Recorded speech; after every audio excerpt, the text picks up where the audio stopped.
Hi everyone, we are going to by the way, welcome back in Cheryl's Belgium channel. This is the view, guys, going to the Netherlands in The Hague or Den Haag.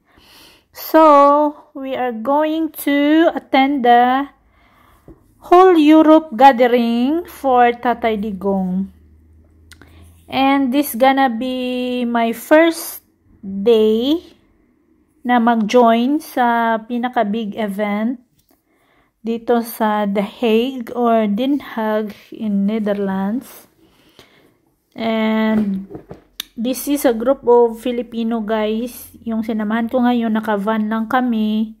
Hindi ko kilala yung mostly sa mga kasama ko. Dito ko na lang nakilala na mag-support sa prayer rally for Tatay D sa The Hague. So, first event ito na gagawin at ang daming mga Filipino from around Europe and even those Filipino coming outside Europe, guys. So, excited na kami kasi kahapon nasa Netherlands kami and a lot of Filipino talaga, guys, na dumarating. Yung na-meet nga namin dun sa Filipino restaurant is from Hawaii pa siya. Yung isa naman is basta from the US. Tapos mga iba't ibang part na ng Europe. Kasama pa mga asawa nila. Grabe, nakakalula talaga. As you can see kasi, guys, doon sa first part ng video ko is nandito din kami yesterday. Kasama naman yung ibang mga kaibigan ko. So, second day namin ngayon na pumunta. Ito talagang pinaka-big event, guys. Sunday. March 31 yata to, Sunday. And Saturday, andito rin kami. Pero pumunta ulit kami ngayon kasi ito yung pinaka-big event talaga. Tinanggal ko lang yung music, guys. Actually, ang dami, sobrang daming tao. Sobra na nakalulot. Nakakaiyak nga. Dito na kami kay Sara Duterte. Nakasali. Punta namin sa historical na event na nangyari sa Pilipinas at gusto ko talaga sa ibang bansa na held dahil si Tatay Digong na pinakamamahal ng halos buong Filipino around the globe. I'm sure na all naman gusto siya, pero we respect each other's choices naman. So we like him, we love him, and we like how he was as a president, and we love the Dutertes kasi we are from Mindanao. Actually, hindi naman to lahat taga Mindanao, pero mostly talaga mga Bisaya, Ilonggo ang nandito. Konti lang yung mga Tagalog na na-meet namin. Tinanggal ko lang yung pinaka-audio niya dahil sobrang baka maano tayo. Kasi nagkakantahan kasi to iba't ibang singer ang nag-alay ng kanilang magagandang boses sa event na to. So baka makapiright tayo, kaya in-off ko yung pinaka-audio niya talaga. Actually, hindi talaga ako ma-pro yung mga politiko. Hindi talaga ako fan or something. Pero nung nangyari ito kay Tatay Digong, nakakaano lang talaga. Hindi mo talaga mapigilang mag-support at mag-show ng suporta by coming here sa Netherlands. Grabe, guys. Makikita nyo yung mga asawa ng mga Filipino, yung mga Dutch, mga German, even yung mga na-meet namin kagabi, guys. Actually, yung iba nag-bus pa talaga, yung Flexibus, yung iba galing pa ng Poland, yung iba galing pa ng Spain, yung iba nag-eroplano, yung iba nag-bus, yung travel, anong tawag doon? Yung Flexibus.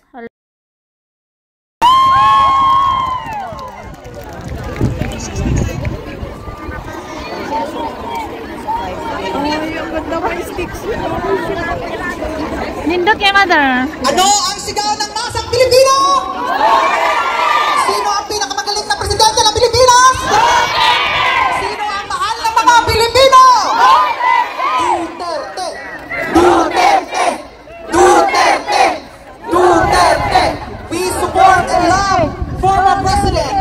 Rodrigo Roa Duterte. Before we proceed with our next speaker for today, gusto ko lang po handugan ang ating mga kababayan na andito ngayon ng isang tula. Makinig po tayo. Sa isla ng Mindanao, lungsod sa Davao, isang probinsyano sa Pilipinas nagbigay ng tanglaw. Sa buong Pilipinas, kanyang pangalan sinisigaw, Duterte, Duterte, ang masay umaapaw. Sa iba'y salot, tila'y walang preno, naiiba kaya't marami ang tutol dito. Elitista, mapagpanggap, di siya gusto, ngunit sa masa, pag-asa ay kanyang regalo. Sa kanyang presensya, bututinan yayanig, durugista, masasama, sa takot nangiinig, kamay na bakal, katuwiran ang gabay, kinabukasan ng kabataan, kanyang alay. Ngunit sa paglisan sa upuan, karapatan binaboy, sa dayuhan inaalay, ang karapatan ay tinapos. Batas ng bayan, pilit sinusupil, kahit ganito, pag-asa'y hindi nawawagi. Dahas ay lalabanan, di magpapaapi, pagmamahal kay Tatay Digong, di kayang ikubli. Sisiklab ng bayan, di magpapatalo sa mga bangag na landas, hindi tayo susuko! Laban! Duterte! Duterte! Duterte! Duterte! Ang sunod po natin na speaker ngayon ay si Mr. Ben Ripol po. Siya po ang isa sa mga leaders ng Maisog Europe. Palakpakan naman po natin si Kuya Ben!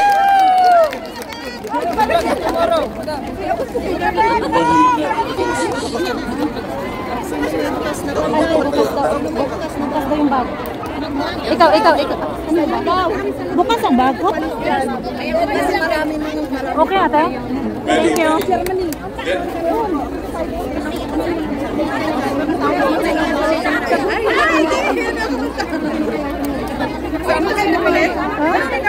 Ito po si Mary Perez, ang isa sa magawa at nagtrabaho sa ating event ngayon. Ang pangalawa si Den. Welcome. Kala nyo, di ako marunong mag-English, ha? That's my brother there. Welcome, my brother. Hanggang doon lang muna tayo sa welcome. Mga kababayan, yung amin pong chairman, yung amin pong ulo, yung amin pong utak, sa ngayon ay nakakuladahig. Nakalulungkot po yan para sa amin sa PDP Laban. Sapagkat para po kami lang ng ulo. At alam naman po natin na sa Digong, kapag ka darating at magsasalita, ang tao dumadating kahit hindi sila Bayad! Kaya po ang problema namin ngayon sa Pilipinas. Wala yung aming ulo. Kaya po, katulad na yung sinabi, lumalakas po ang loob namin sa PDP Laban kapag nakikita po namin kayo. Sana po yung pakiusap. I love you, ma'am. I love you too. Alam mo, ma'am, sa totoo lang, gustong-gusto kong pulis. Kaya lang, binabanatan ako, binabas ako. Pumunta daw ako sa Holland para humalik. Ang bihira mga tao yan. Pangit kasi sila. Walang humihingi ng halik sa kanila, kaya kasalanan ko ba kung pangit sila, di ba, ma'am? Kaya mo nga, pag walang camera, I'll give you the kiss. English yun, ha? English. Sana po. Yes, ma'am. Papangako mo ba pagka binoto mo lahat yung senador ng BBP? I'll give you a big kiss. Like this! Mamaya, ma'am, kasi baka makunan na naman ako, mabas na naman ako. Yes, ma'am. Oh, yes, ma'am. Lahat po kayo, yayakapin ko. Hindi po yan kahit kailan naging issue sa mga ka-Duterte. Sapagkat ang mga ka-Duterte po malapit sa tao. Lahat po na nagmamahal kay Pangulong Digong. Lahat po kami, tinrain ni Digong na maging malapit sa tao. Kaya patawarin niyo po kami, lalo-lalo na po sa mga kapatid kong Muslim, kung na-offend po kayo, doon po sa humiling ng halik at hinalikan po, patawarin niyo po ako. Pero wala naman pong mali siya yun, kung hindi. Yun po ay, yung kababayan natin, napakatagal dito, humiling ng kiss, hindi mo ibibigay, napakadamot mo naman. Ang bihira naman. Opo. Kaya mga kababayan, ibabalik ko po ito sa issue. Meron po kaming mga kandidato na ito po yung itinutulak ng ating Pangulong Rodrigo Roa Duterte. Ito pong mga senador na ito, hindi naman po ito basta-basta. Mga abogado po ang iba dito. Nandiyan po si Atty. Lambino. Nandiyan po si Atty. Rodriguez. Si Vic. Andyan po si Atty. Marcoleta. Andyan po si Atty. Bondo. Andyan din po si Atty. Hillo. Andyan din po si Pastor Apollo Kibuloy. Andyan po si Kuya Philip Salvador. At nandyan po yung anak-anakan ng ating Pangulong Rodrigo Roa Duterte. Nandyan po si Bongo. At nandyan din po si Pato, ang pinakamatapang na tao. Si Pato. Meron ba akong nakalimutan?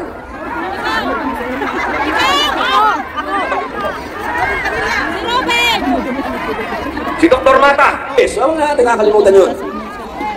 Marcoleta, lahat po yung powerhouse po yan. Hindi po kayo magsisisi, mga mahal kong kababayan, kapag binoto niyo po ito. Dahil kung gusto po natin talaga ng tunay na pagbabago, kailangan bumoto kayo ng bago.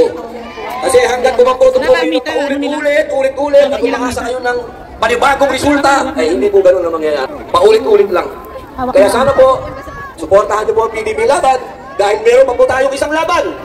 At yung ipinapato nilang impeachment sa ating Vice President. Kaya kailangan po magkaroon tayo ng mga senador na tatayo. Hindi matatakot at ipaglalaban ang ating bayan. Yun po, mga mahal kong kababayan. Ngayon naman, Happy birthday to you. Happy birthday to you. Happy birthday, Tatay Digong. Happy birthday to you. Once more. Happy birthday to you. Happy birthday to you. Happy birthday, happy birthday. And by the way guys, yung event na to, hindi lang pala prayer rally, kundi advanced birthday 80th birthday celebration din ni Tatay Digong.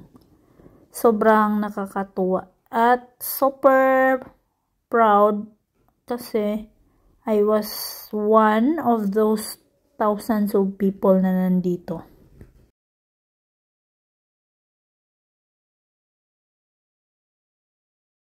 And in this part na pala guys, andyan na si BP, si Vice President Inday Sara. To ICC, to the International Criminal Court, we are no longer a signatory of the Roman Statute. And for the sake of argument, Duterte, as part of your protocol, he was denied from his constitutional rights, denied by the people. By the people who arrested him in the Philippines. In the Netherlands, you also have the constitutional rights to seek legal counsel. Pero po, President Rodrigo Roa Duterte was denied by his constitutional rights, not only in the Philippines, but also in the Netherlands. Sino ba ang mahal ng... Ito ang pinakamatindi dahil pinagtatawanan namin siya sa group chat namin. Kaming magkakapatid apat, meron kaming group chat. Dahil ang sinabi niya kay Veronica, sabi niya, sabihin ko kay Kitty, hindi siya pwedeng bumisita dito hanggang hindi siya abogado.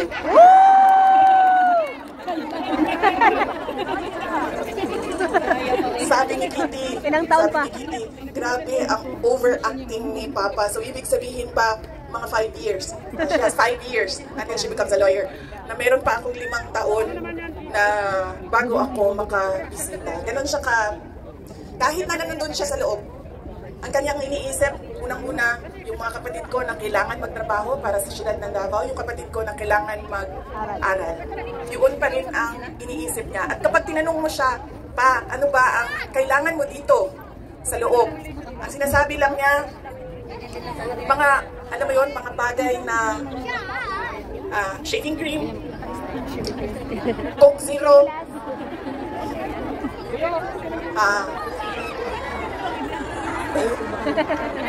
tumigil na siya sa kakahingi ng Pinoy na ulam dahil parang hindi talaga kaya nung nagluluto sa loob ang Pinoy na ulam. Pero nagpadala ako kahapon ng PDF file ng mga recipes na pwedeng sundin nung nagluluto. Yeah! Duterte!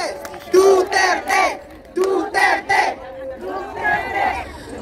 Meron siyang, meron siyang hilig sa Coke Zero at yun lang yung hingi niya. May shopping list doon sa loob.